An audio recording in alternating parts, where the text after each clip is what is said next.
I rarely, I think, have taken so much pleasure in an introduction in my time here at the school as I do today. Drew Gilpin Faust is known by now to all of you from countless press stories. And fortunately, I think the stories that I've seen show her in the multifaceted light that she ought to be shown as a consummate historian of the Civil War and of 19th century America, as the gifted inaugural dean of the Radcliffe Institute for Advanced Study, and now, of course, as Harvard's president-elect.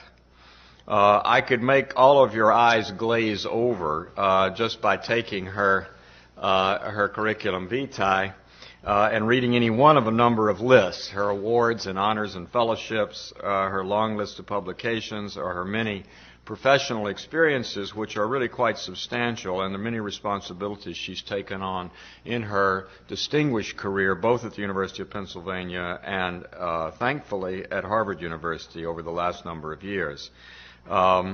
I would like, however, instead to take my chance at the podium to speak a little bit more specifically and finally personally about Drew. And I do so for today's gathering of WSRP supporters and scholars who are here with the WSRP, those of you here today, because we asked Dean Faust to be here today as the Lincoln Professor of History and of course as Director of the Radcliffe Institute. We thought, back when Ann arranged this, some of us hoped we might be asking her as a new president, but no one dared voice that, I think. And so today she's here to join Ann Braude, who today is getting no introduction because she needs none. Each of you know her very, very well, up close and personal. But she's here today to join Ann, and I'm introducing her as a discussant who is going to enter into a conversation between two superb American historians, because she and Ann have both focused their work, I think, on previously neglected but crucial groups of Americans. And it's not, I think, by happenstance, as I said last night at dinner, it's not by happenstance that both of these scholars happen to be women. Most obviously, I think, their focus on women in their work is very, very clear. Whether it's Drew's Mothers of Invention, Women of the Slaveholding South and in the American Civil War, which I understand from Drew has really jumped a number of notches on Amazon's list of books, not surprisingly since she was named president. And Ann's Radical Spirits, Spiritualism and Women's Rights in 19th century America. But both of them have not only worked on women, also they've dealt in Drew's case with black slaves and the institution of slavery. And in Ann's case, the project she's working on now, which takes her into the Native American world in this country. So I think it's significant to have two historians who, as I say, happen to be women, but because they are, I have a feeling they've done some of the unusual things they've done and are influencing the study of history in the ways that they are. And that we, as I say, so that we welcome Drew Faust today as Harvard's 28th president is a lucky stroke of fate for us, or I suppose some people in this institution might want to call it divine providence. But I think it's not surprising. Her newest book, not yet published, This Republic of Suffering, which deals with death in the Civil War, and Drew has told me a couple of anecdotes and even showed me a couple of pictures of some of the things that she's collected in her research for this, and I think this is going to be a stunning sixth major book that she will produce, and we're all looking forward to seeing that out. It's just been completed, and I think that I mentioned that to signal that we have, as Harvard president, in coming someone who is also an active scholar and a leading scholar, and I think this bodes very, very well for the job she's going to be called to do here. Now let me conclude with a personal word. Drew and I have worked together now for nearly 6 years. She started about 6 months, I think, as dean at Radcliffe before I started as acting dean. over here. We've shared also the work of two major Harvard task forces. The first, the Planning Task Force for Undergraduate Life in Alston over the next half century or century, and then the larger and I think in the end more important task force on women faculty, which Drew chaired along with the companion task force on women in science and engineering. And in these contexts, I have learned, I must say, much from her thoughtful, honest, and always fair assessments of issues, from her concern for teaching, for scholarship, and for having an open door in the academy and to the academy.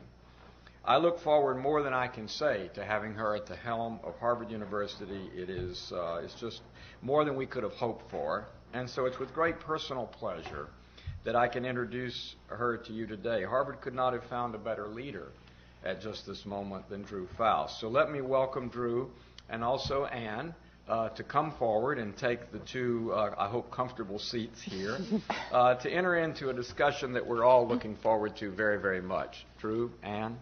Thank you. Thank you, Bill. Well, welcome to the Divinity School. Thank you. Thank you. And to this group, we've been having a great meeting.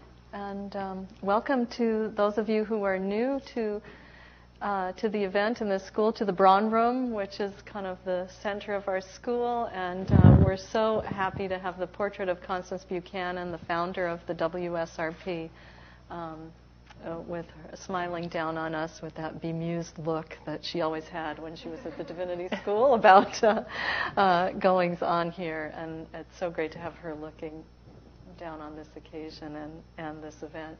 I have to add, I couldn't be happier with the new president that we will be welcoming.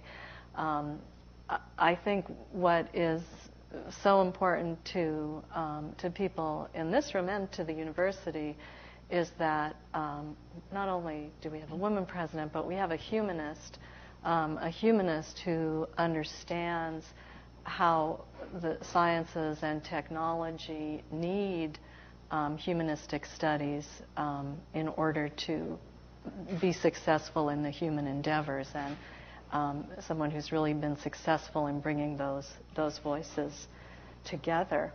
And not to mention someone who's interested in women and religion. We couldn't really have hoped for that. But Drew, as Bill said, is the author of 6 important books on the American South, primarily focusing on the Civil War. And they really all deal with religion in one way or another, which I guess you can't escape when you're in Southern history. So the first book that I want to ask her to talk about, and that I know you will all want to read, is Mothers of Invention, Women of the Slaveholding South in the American Civil War. This is an amazing book that neither celebrates nor vilifies slaveholding women of the South, but really helps us to understand them and the importance of their experiences. And I think for many people, thinking about slaveholding women conjures up images of Scarlett OHara and hoop skirts and frivolity. But you've really argued that the experiences of these women need to be taken more seriously and have an impact on the outcome of the Civil War. And I wonder if you could help us understand some of that. Let me take a moment, though, before I talk about the book, just to say what a thrill it is to be here and how touched I am by Bill's really lovely introduction. It just has been wonderful to work with him through not easy times over the past 6 years, and he has always been such a beacon of good sense and firm values and firm vision. And so having him there through all of that has meant an enormous amount, and I look forward to having him there through what is to come, because I'm sure I'll have my rocky roads, and we'll turn to him for that. And it's also a pleasure to be here with Ann. I think the first time I met her, we were on a panel together at Yale. We were invited in, the two of us, for a graduate student conference, and we were to talk about religion, and that was the first time I met her. The next time I met her, she was on the committee to select the first Radcliffe dean, so she was checking me out. Right, yeah. But neither one of us were at Harvard when we first met. Yeah. Yeah. So it was such a wonderful angelical conjunction, Cotton Mather might have said, to end up here with Ann and to be working on her now on a project that I think we'll talk about in a little bit. But she asked me about Mothers of Invention, and so let me tell you a little bit about that book. I think the question you asked was Scarlett OHara and how they fit with those kinds of images that we have. I actually found when I published this book in the mid-'90s that when I'd talk about it, people would always ask me about Scarlett OHara, and I ended up writing an article called Coming to Terms with Scarlett because it forced me to think about how Scarlett OHara fit in. I think there are actually two Scarlett OHaras. The movie and the book are a bit different.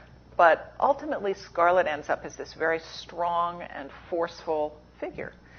And she says, I'll never be hungry again. And she ends up doing some quite awful and exploitive things at the end with sawmill workers and Reconstruction and so forth. But the women in this book are much more ambivalent about power. And it's a book that is in some ways not at all a strong feminist message because it shows women who have many privileges in the Old South. I'm talking about the slave-holding white women. So these are women who, through position of race and wealth, are privileged, even though their gender makes them not privileged, makes them subordinate.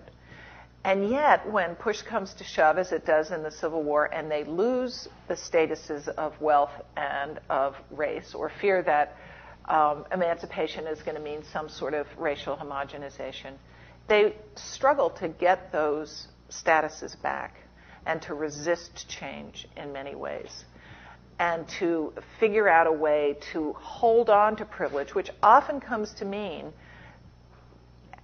supporting continued subordination and trying to reinstate the patriarchy of the Old South and to prop up these men who come back from the war shattered, wounded, impoverished, even if it's through a series of ideological illusions. I think many of us have heard of the celebrations of the Confederacy that became routine in the late 19th century South. I think in large part this was white women trying to rehabilitate the image of these defeated men in order to keep the social order of the South in place. So I won't go on and tell you the whole book, but I'll give you another question. And I'm actually not going to ask another question about this book because I think everybody's going to want to read it. It does have a chapter on religion, on women and religion, as well as a chapter on dress, which I just mentioned to Carol Duncan, whose presentation about dress really intrigued a lot of people this morning. So I never expected to write a chapter on dress, and I kept finding all these comments about clothing, and I'd put them all in one place, and by the time it was time to write the book, I realized I really did have a chapter on clothing. So it just shows how your research can often exceed your research design, right? Yeah.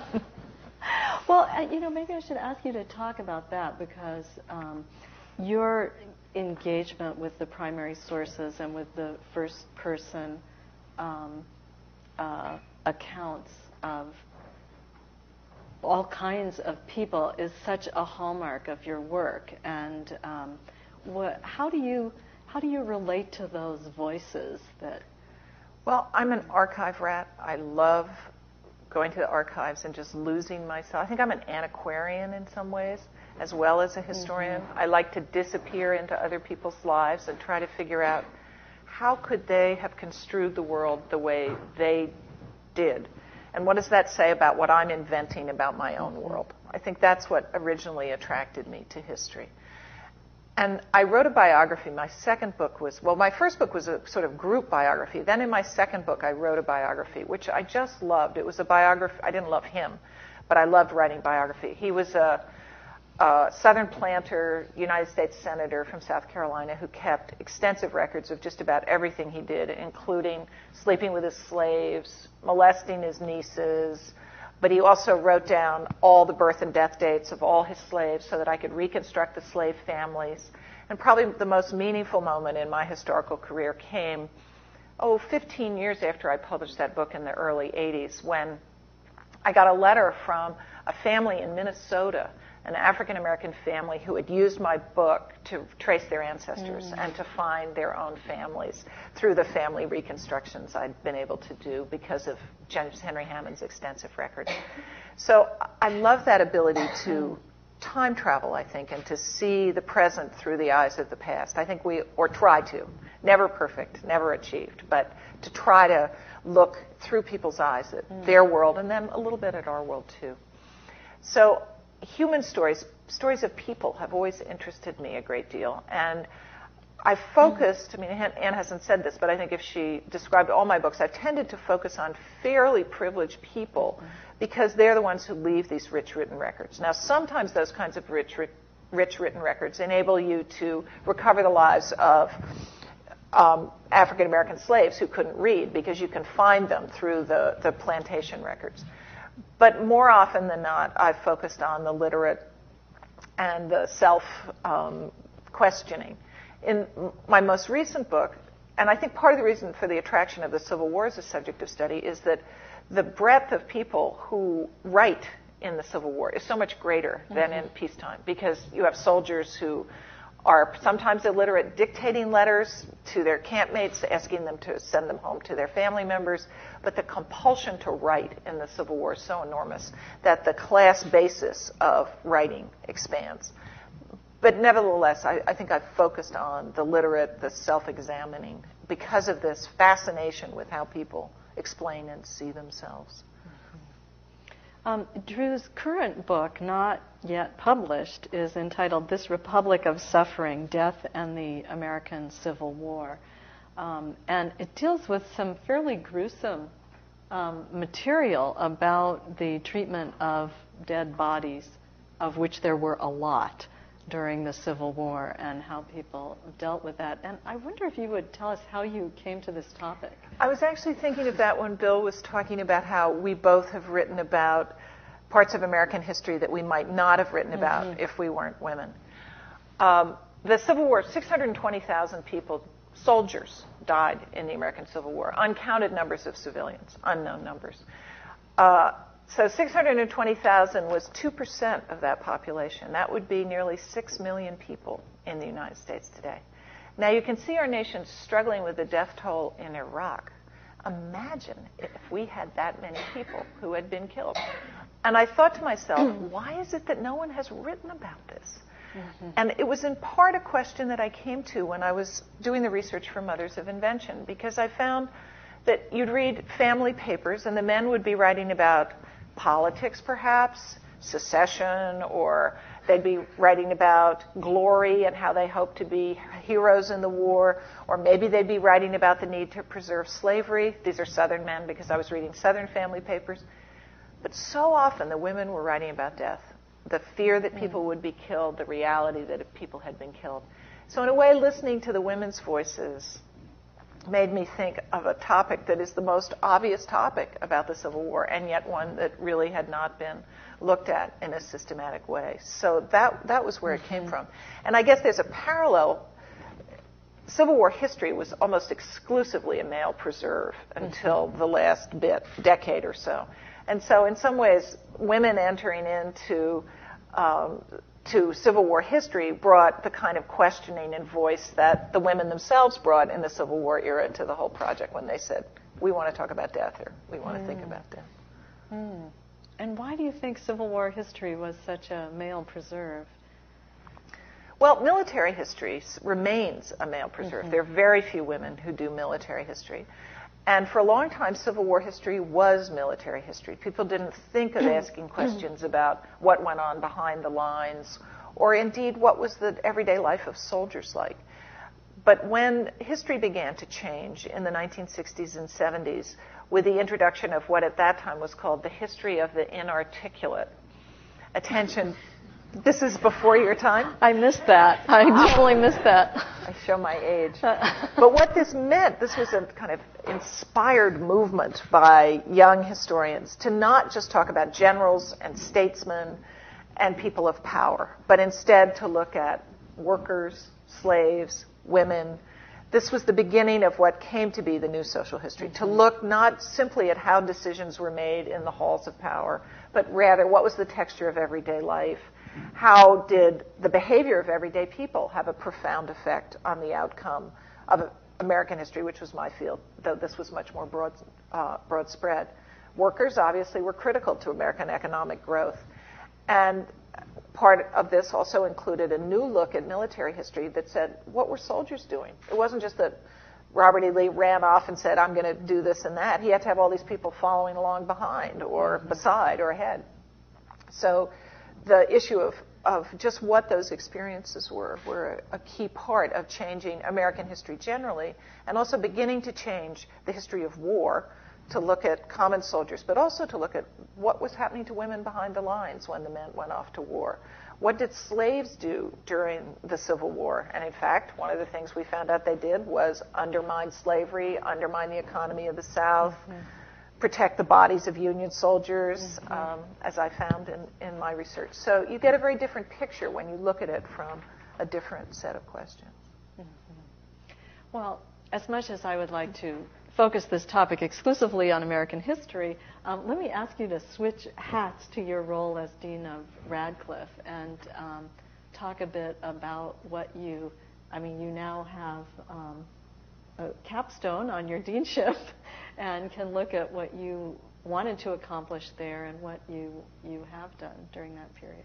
Well, I had the privilege of speaking to this group soon after I arrived, and I think I probably described what my hopes were for Radcliffe, so some of you may remember what I said and judge me in comparison to those goals articulated at that time. But when I arrived, Radcliffe College had recently merged with Harvard University. That happened in October of 1999. And my mission, as delivered to me by Neil Rudenstein, who hired me, was to turn Radcliffe College into an institute for advanced study.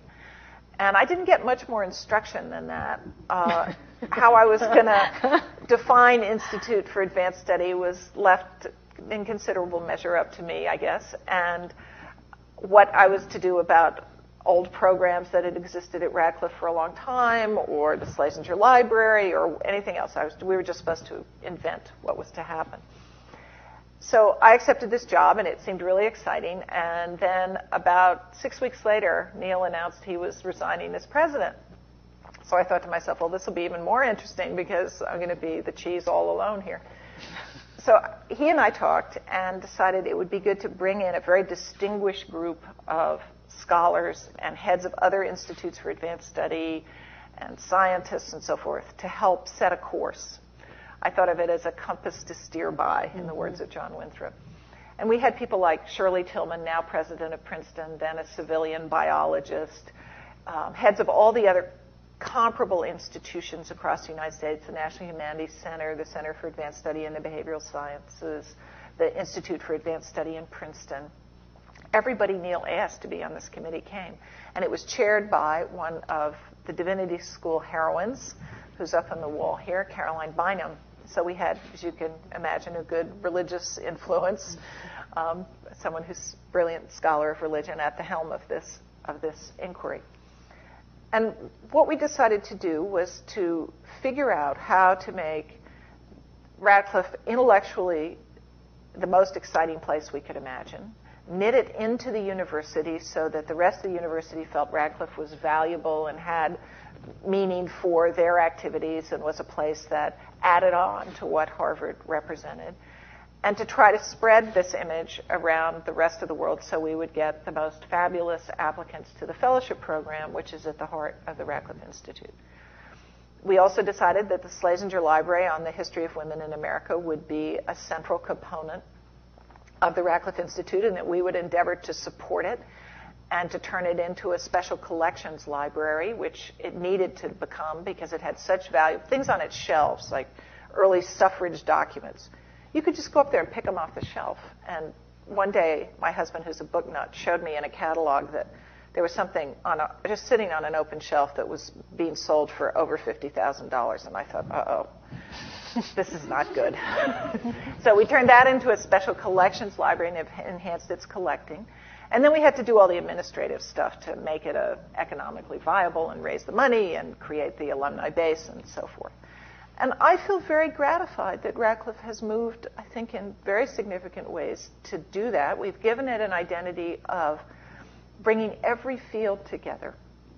We have a special commitment to the study of women, gender, and society, but in our fellowship program, in the programming we sponsor for wider communities, we do everything from systems biology to installation art. And when the 50 fellows come, we encourage them to reach beyond who they think they are in the course of this fellowship year and think about what are the confines of your discipline and how might you want to break through them and how might you want to rethink yourself and your work within the context of all these people speaking different disciplinary languages.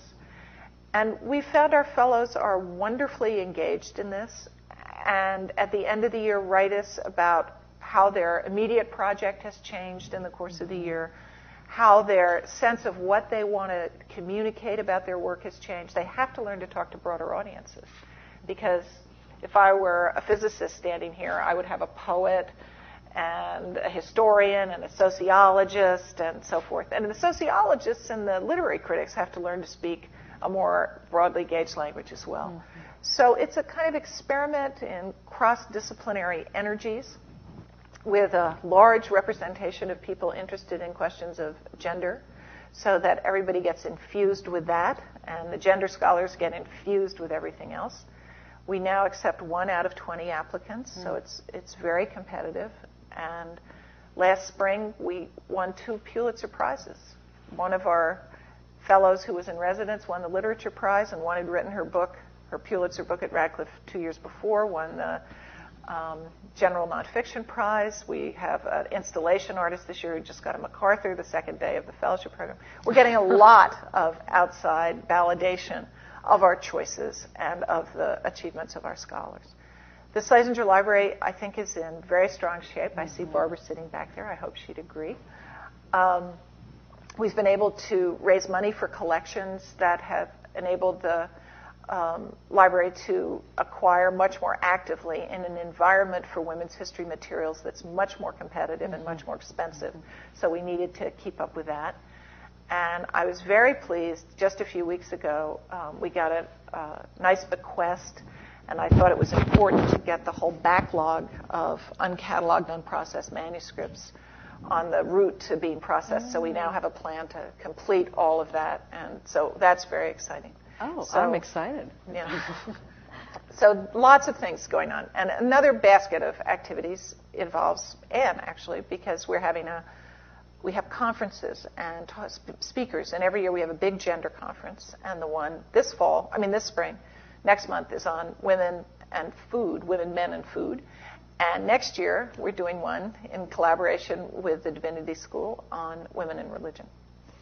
So that's a précis of the Radcliffe Institute. Can I ask you to talk about why you thought that was an appropriate topic for the Radcliffe Institute and why you thought it was important? Religion or food?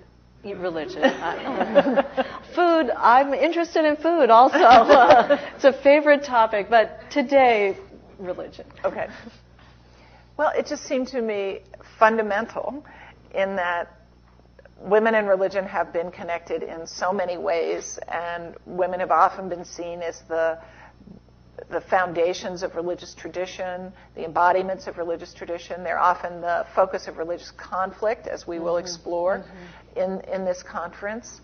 I thought it was a great opportunity to make links with the Divinity School. One of the things we try to do at Radcliffe is set up connections with other parts of the campus. And I felt that so much recent debate and controversy in religion has been focused on gender issues. So that seemed an exciting, generative subject for us to look at. Drew, thank you so Thank much you. for joining us. It was really fun to talk to you.